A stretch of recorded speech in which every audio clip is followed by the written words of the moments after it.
మొన్నంతా కన్నీళ్ల scene, నిన్నంతా ఆసుపత్రి scene. లంచం తీసుకుంటూ అడ్డంగా దొరికిపోయిన ట్రైబల్ వెల్ఫేర్ ఆఫీసర్ జ్యోతి కేసులో ఇవాళ ఏం జరగనుంది?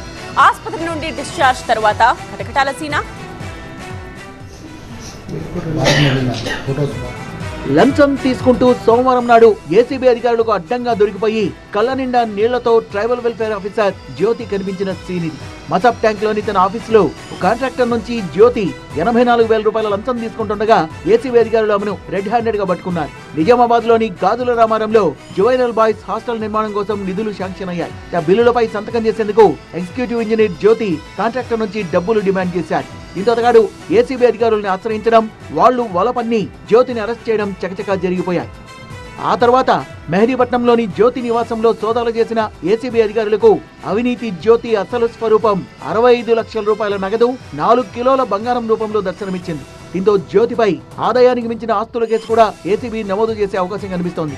సంతానలేమి సమస్యతో బాధపడుతున్నారా? చింతించకండి. సుమారు 90,000 జంటలకు ఆనందం నింపింది ఓఎస్ఎస్ ఫర్టిలిటీ. ఈ రోజే 7825893600 కి కాల్ చేయండి. సంతానోత్పత్తి చికిత్సపై భారీ డిస్కౌంట్లు పొందండి. గుడ్ న్యూస్ చెప్పండి. మరోవైపు సోదాల సమయంలో ఛాతీలో నొప్పిగా ఉందని జ్యోతి చెప్పడంతో ఆమెను ఉస్మానియా హాస్పిటల్లో జాయిన్ చేశారు.